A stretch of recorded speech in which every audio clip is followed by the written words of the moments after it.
Welcome to Gone Fishing, a show diving into the cybersecurity threats that surround our highly connected lives. Every human is different. Every person has unique vulnerabilities that expose them to potentially successful social engineering. On this show, we'll discuss human vulnerability and how it relates to unique individuals. I'm Connor Swalm, CEO of FinSecurity, and welcome to Gone Fishing.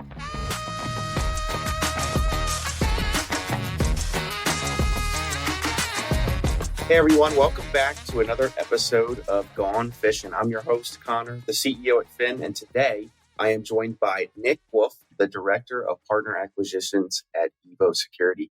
Nick, how are you today? I'm doing great. Thanks for having me on, Connor. Oh, anytime. Thanks for joining, and thanks for helping us, and also me understand just some things about security that we are completely unaware of, or at least I'm unaware of it most times. So, quick question. Today we're going to talk about MFA. If you could describe MFA for those that are listening, for those who don't know, what is that? Yeah, so the dumbed down version of MFA, also known as multi-factor authentication, is really verifying that a user is who they say they are. So is Mary from marketing really logging into her computer as Mary from marketing? Or did the bad guys on the internet steal her username and password and is trying to act like Mary from marketing or Bob the CFO to gain access to data? Got it. And so I've heard two-factor authentication a lot. What's the difference between MFA and 2FA? Yeah, so 2FA is, 2FA, MFA, it's really used synonymously. With multi-factor authentication, typically it's other authentication methods other than just like an SMS code, which is more popular with 2FA. So we see things like push notifications being able to be approved with MFA, as well as things like hardware tokens, FIDOs, YubiKeys, things of that nature. Really anything that's, in addition to a username and a password. What's typically the most recommended? I guess it's recommended because it's the most secure. So what's the most secure form of MFA? Yeah, it comes down to user preference, but we see a lot of our users here at Evo adopting the geolocation push. It's much harder to compromise an application of an MFA vendor than it is a cell phone number. So that's why you're going to be seeing in the future a lot of vendors and a lot of cybersecurity insurance requirements are really going to, have you shy away from using text-based MFA codes as an MFA method due to things like SIM hijacking, MFA spoofing, and things of that nature. So geolocation push is definitely the popular choice. Hey, Mary from marketing, are you trying to log in through Tampa, Florida, or New York City right now? If so, accept. That makes a lot of sense. I get those notifications now with my Google account, but I don't think anything else. So I guess it's on by default for some tools that you use. Yep. And actually, you bring up a good point of the SIM hijacking. We just saw that happen in Microsoft, but one of the largest companies in the world. So it's like larger companies typically have a more secure maturity posture, but they also have a much larger attack surface. However, even companies like Microsoft are vulnerable to things like SIM hijacking and those vulnerabilities. Absolutely. And that's actually one of the reasons why we recommend MSPs and their customers not necessarily to use Microsoft Authenticator as their MFA tool. We would highly recommend using a different third-party tool, whether it's Evo or one of the other MFA vendors that are out there, really for your MFA source. Not that there's anything necessarily wrong with Microsoft Authenticator, but it's very risky to have all your eggs in one basket in case Microsoft gets breached. Because if Microsoft gets breached again, now in theory, your users could be compromised because Microsoft is hosting the username, the password, and the MFA code. That's why you always want to break off that MFA code and have it stored with a third-party vendor. And I guess if you did store that with Microsoft, you're trusting that they stored all of those in such a way that they couldn't be accessible in one location. But maybe that's not the case. Yeah. So if MFA is a couple of things I'm thinking about. MFA sounds incredibly easy to implement. Like it's a text notification. It's a push notification. It's an app on your phone. It's a little key. I used to have a little key actually for World of Warcraft. I played World of Warcraft and I had that for my account because it kept getting stolen. So if it's in practice, or at least we can state it to be something that's simple, why why do people find it hard to adopt MFA? And let's start with the MSP, and then we'll talk about their client. Yeah, so I think it comes down to user easiness. Some MSPs and some of their users are old fashioned, right? They want to log in with their username and their basic password of 1 2 3 4 5, and they don't want to have to update and rotate that password every 30 days, every 2 weeks, and have an uppercase, lowercase, exclamation point, number sign added to that password. They want things that are simple, but ultimately, when you have simple passwords and no MFA, you're prone to getting a breach. One of the great statistics I like to bring up is from Microsoft that just by having MFA enabled, that will stop 99.9% of identity and account breaches. So Wow. just by having MFA enabled. So I know that it might seem like a pain, but it's really, really necessary. And what you're going to see from a business standpoint is that in the future, and it's even happening now, most most employees are used to MFA because of their personal life. Most banks now require it, right? If you want to transfer a large amount of money, hey, is this really you? Are you supposed to be sending $1,500 for rent to this account number? If so, text us your MFA code. So I think you're going to see it more and more. Sounds like most people say this is inconvenient and I don't want to do it. Yeah, it definitely is, but again, it's for their own good. Who looks forward to security awareness training, but it's something you got to do. Yeah, especially with like cyber insurance and regulation and new framework compliance frameworks coming out. And a statement that I keep making is what I see happening is not only for MSPs, but for smaller and smaller and smaller businesses, all the way down to like 2 or 3 person companies. You're going to have to be buying cyber insurance. You're going to have some form of security posture if that's the case. And you're going to need some partner to do that because if you're running a small business, you have all the expertise to do that, but you don't have the time, the energy, a lot of the times, the money or the knowledge to know what a good security partner would be and how to choose them properly. 100%. And that's why a lot of small businesses really rely on their managed service provider to get that type of expertise. Yeah, absolutely. Um, I was actually in one of our previous podcast episodes. I mentioned that I used to do a lot of presentations for small business development centers, and most of the I want to say the existing knowledge level of people who are running small businesses and joining my side, mine was aimed at beginners. It's like, hey, if I'm going to give you 3 things to do, and if you do these 3 things, you are in an infinitely better spot. And one of them was MFA, and then inevitably I'd have people ask, like, nope, that's inconvenient. I'm not doing that. I'm not going to have my phone with me or the little key, or I don't want to get a text message. I'm okay. And then I would always go through this analogy. It's like, raise your hand here on this call if you run your entire life through your personal email.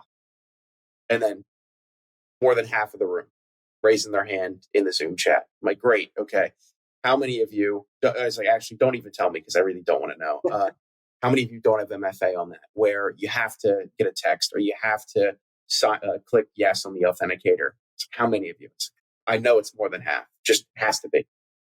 Like, so you're telling me if somebody can guess your password, which you probably made this account 13 years ago, and your password is something along the lines of your dog's name, the year you were born, and the letter J or something like that. It's like, that's not a very secure password. You're telling me your entire life would be upended until you could get that account back just because you don't want to use MFA. Because just because your password get hacked doesn't mean your MFA got hacked. And sometimes that is the last line of defense because of the amount of breaches that occur that your passwords get rolled up into. Absolutely. There's a reason why when you go to a bank or an ATM, your card isn't good enough. You need your ATM PIN code as well, right? Yeah. So, without having MFA, it's like basically just having your ATM card, swiping it, and here's as much money as you want versus, again, having that MFA code enabled is your ATM PIN. Only you should know it. Yeah. That's another thing I would always say is if anyone calls you and says, I need your password to help you with X, Y, or Z, it's like, get off the phone. It's Yeah. your password. It's not theirs.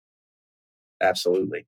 So a question I have around like the implementation of MFA, I don't know if it's changed, but I remember a day when enabling MFA was basically you had to enable it on each individual tool, and then each individual tool would have its own way to do it, whether that was they made you use an app or whether that was they would send you text messages. Like my MFA for YouTube or Google, I had to enable separate from my MFA for, let's just say, my bank or Facebook.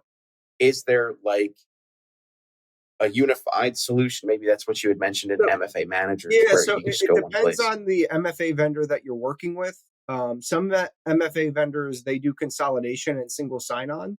Yeah. So one of the things that I like to use with my MFA platform is, you sign in once, and once you're logged into that MFA session, you could sign into your laptop, your server, your Office 365, your Google Apps, your firewall, really everything that's on the network. Whereas several years ago, it was more spread out.